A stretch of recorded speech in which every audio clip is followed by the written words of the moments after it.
Ever planted sweet potatoes only to end up with a tangled mess of vines and nothing but tiny, disappointing tubers at harvest time? You are not alone. Sweet potatoes can be a little tricky in containers, but once you understand how they actually grow and what they need, you can pull off some truly impressive harvests right on your patio or deck.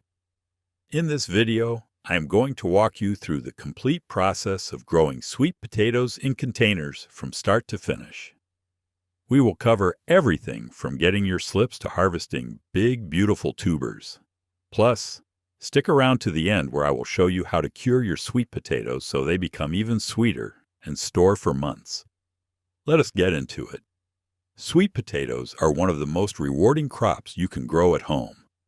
They are packed with nutrition, they taste incredible, and honestly, there is something really satisfying about dumping out a container and finding all those tubers hiding in the soil. The good news is that growing them in containers is absolutely doable, even if you have limited space. Once you understand the basics and follow the right steps, you will be harvesting more sweet potatoes than you know what to do with. Now, before we start planting, we need to understand something important about how sweet potatoes grow, because they are a little different from regular potatoes. With regular potatoes, you plant a piece of the potato itself, a chunk with an eye on it, and it sprouts and grows. Sweet potatoes do not work that way. Instead, we grow sweet potatoes from what are called slips. A slip is basically a sprout that grows off of a sweet potato tuber. You take that sprout, root it, and plant it. That slip then grows into a vine, and as the vine grows, it produces roots underground, and those roots swell up into the tubers we harvest. So we are not planting a piece of sweet potato in the soil. We are planting a rooted sprout. This is really important to understand, because it affects everything from sourcing your planting material to how you care for the plant. The vines spread out above ground, sometimes quite aggressively, while the tubers are forming below. And here is something else to keep in mind. Sweet potatoes are a warm weather crop. They came from Central and South America originally, tropical and subtropical climates. That means they love heat, they love sunshine, and they need a long growing season, usually around 90 to 120 days, depending on the variety. So how do you actually get your hands on slips? You have a couple of options here. The easiest way is to buy them. You can find sweet potato slips at garden centers in the spring, usually around the same time you would be buying tomato transplants. You can also order them online from seed companies, and that actually gives you access to a much wider variety selection. You will find varieties like Beauregard, which is probably the most popular, Covington, Georgia Jet, and even some purple and white fleshed varieties if you want to get a little adventurous. When you are buying slips, look for ones that are healthy and green, not wilted or yellowing. They should have some root development, or at least be ready to root quickly once you get them in water or soil. Now, if you want to grow your own slips, and honestly, this is pretty fun to do, here is how it works. About 8 to 12 weeks before your last frost date, take a healthy sweet potato and suspend it part way in a jar of water. You can stick toothpicks in the sides to hold it up, with about the bottom third submerged. Place it in a warm spot with decent light, and within a few weeks, you will see sprouts starting to emerge from the top. Those sprouts are your slips. Once they are about 6 inches tall and have some leaves, you can gently twist them off the potato and place them in their own jar of water to develop roots. In about a week or two, they will have a nice root system and be ready to plant. 1. Sweet potato can produce quite a few slips, so this is a great way to get a lot of planting material for free. Just make sure you are starting with an organic sweet potato if you go this route, because conventionally grown ones are often treated with a sprout inhibitor that will make this whole process a lot harder. All right, let us talk about containers. This is where a lot of people go wrong with sweet potatoes. You need to think big. Sweet potatoes produce their tubers underground, and they need room to do it. I recommend a container that holds at least 15 to 20 gallons of soil. A 20-gallon grow bag works great, or you can use a large plastic tub, a half whiskey barrel, or even a big 5-gallon bucket if that is all you have, though you will get a smaller harvest. The key is depth and width. You want at least 12 inches of depth, but honestly, 18 inches or more is better. The more soil volume you have, the more room those tubers have to size up.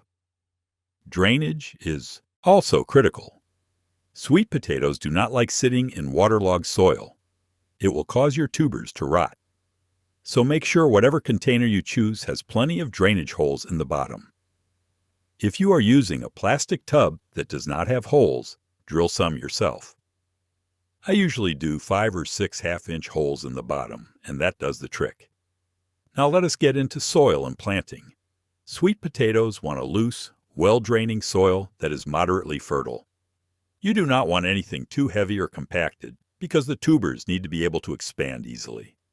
A good quality potting mix works well as a base. I like to mix in some compost for fertility and a little perlite if the mix seems too dense. You do not need to go crazy with nitrogen, though. Too much nitrogen will give you tons of lush vine growth but smaller tubers. Think of it this way. The plant puts its energy into whatever you encourage. Lots of nitrogen encourages leaves and vines. We want the energy going into those roots. A balanced fertilizer, or one that is slightly lower in nitrogen and higher in phosphorus and potassium, is ideal. When you are ready to plant, fill your container with your soil mix, leaving about 2 inches of space from the rim. Take your slip and bury it so that about half to 2/3 of the stem is underground, with the leaves above the soil line. The buried stem will produce roots along its length, and those roots are what will eventually swell into tubers. Space your slips about 12 inches apart if you are planting multiple slips in a large container. For a 20-gallon container, I usually plant 2 to 3 slips. For a 15-gallon, 1 to 2 is plenty. You do not want to crowd them too much, or you will end up with a lot of small tubers instead of nice big ones.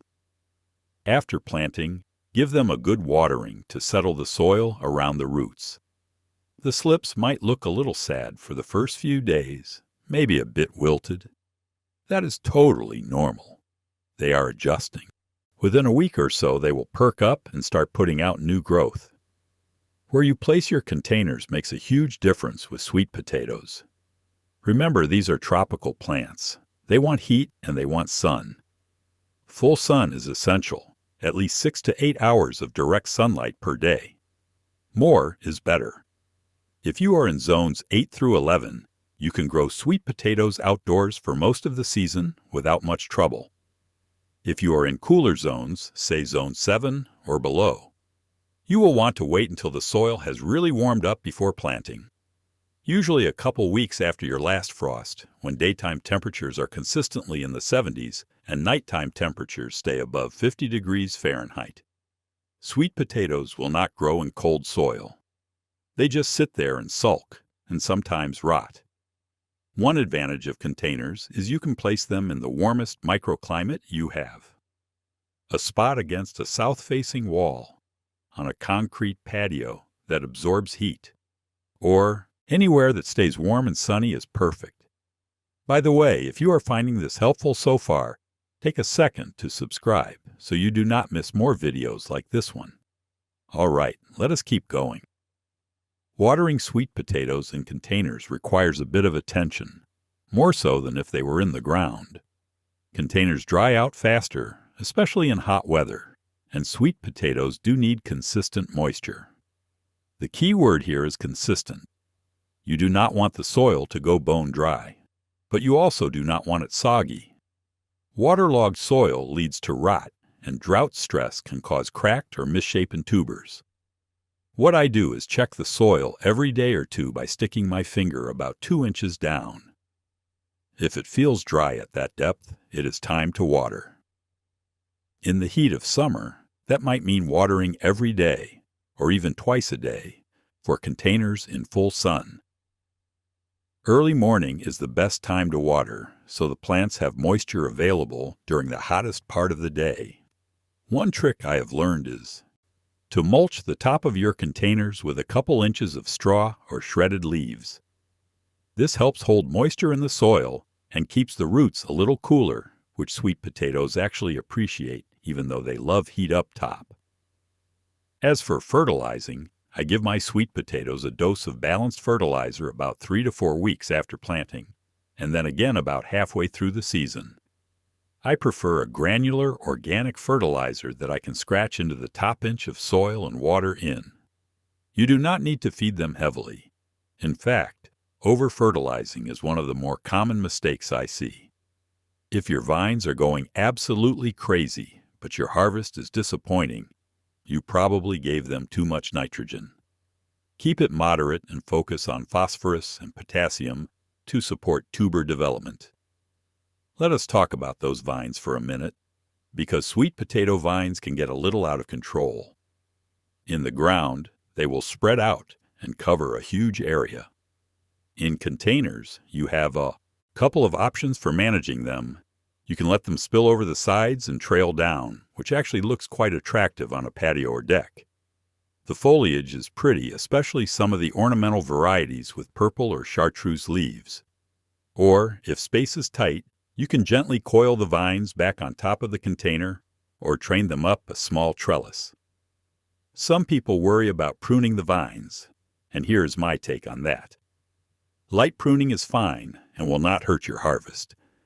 If the vines are getting way too aggressive and taking over everything, you can trim them back. Just do not go crazy and remove more than about a third of the foliage at once, because the plant needs those leaves for photosynthesis to fuel tuber growth.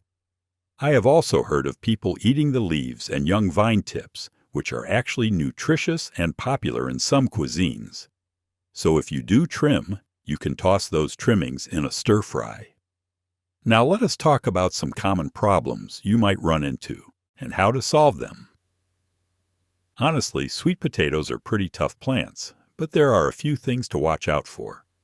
First, if your leaves are turning yellow, especially the older leaves at the base of the plant, that is often a sign of overwatering or poor drainage. Check that your container is draining properly and ease up on the watering a bit. It can also indicate a nitrogen deficiency, so if the drainage is fine and the soil has been drying out between waterings, a light feeding might help.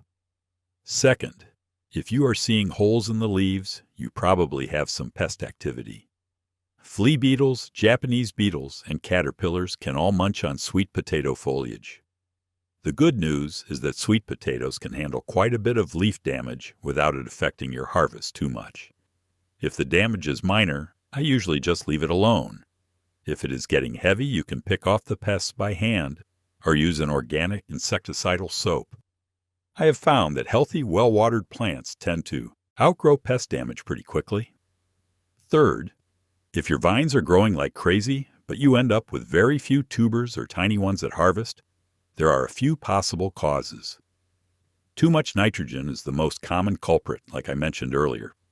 But it can also happen if the plants did not get enough sun, if the growing season was too short, or if the container was too small. Sweet potatoes need that long, warm growing season to really size up their tubers. Fourth, watch out for cracked tubers.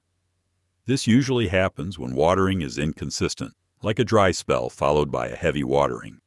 The tubers expand too quickly and crack. Keeping your moisture levels steady throughout the season will prevent this.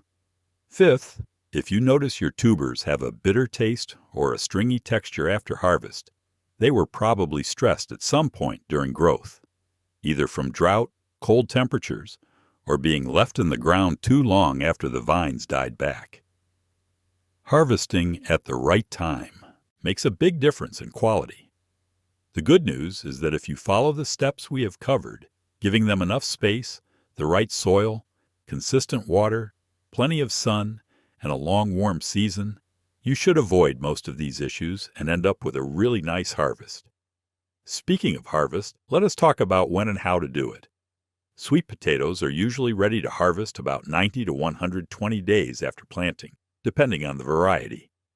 You will know they are getting close when the vines start to yellow and die back a bit. But here is the thing. You do not have to wait for that. You can actually start checking your tubers earlier by gently digging around the base of the plant with your hands to see how big they are getting. If you are happy with the size, you can harvest. If they are still small, give them more time. One thing you absolutely must do is harvest before your first frost. Frost will damage the tubers and ruin them for storage. So keep an eye on your weather forecast as fall approaches.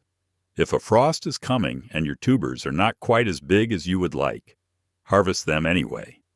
A smaller harvest is better than a ruined one. To harvest from a container, the easiest method is to just dump the whole thing out onto a tarp or into a wheelbarrow. This is actually one of the best things about growing in containers. No digging required. Just tip it over and sort through the soil to find your tubers. Be gentle as you handle them. Fresh sweet potatoes have thin, delicate skin that bruises easily, and damaged tubers will not store as well. Shake off the excess soil, but do not wash them yet. Washing can introduce moisture and promote rot during storage.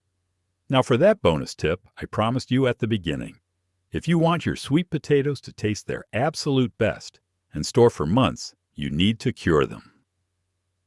A lot of people skip this step and wonder why their homegrown sweet potatoes are not as sweet as the ones from the store. Here is the secret. Freshly harvested sweet potatoes are actually not that sweet. The curing process converts the starches into sugars and also toughens up the skin for long-term storage. Here is exactly how to do it. After harvest, place your unwashed sweet potatoes in a warm, humid location for about 10 to 14 days. You want temperatures around 80 to 85 degrees Fahrenheit with high humidity, around 80 to 90% if possible. A bathroom with a space heater works, or you can place them in a plastic bin with a loose-fitting lid in a warm room. Some people use a heating mat designed for seed, starting to keep the temperature up. After curing, move them to a cool, dark place for storage, ideally around 55 to 60 degrees Fahrenheit. A basement, root cellar, or even a closet in a cooler part of your house works well. Do not refrigerate them. Cold temperatures will damage the flesh and give them an off flavor. Properly cured sweet potatoes will store for 4 to 6 months, sometimes even longer. I have had some last well into spring, and the flavor just keeps getting better and sweeter the longer they cure. So that is everything you need to know about growing sweet potatoes in containers and getting a huge harvest. If you found this helpful, make sure to subscribe and hit the bell icon so you do not miss future videos. And if you have any questions or want to share your own sweet potato growing tips, drop them in the comments below. I always love hearing from you. Thanks so much for watching, and good luck in the garden.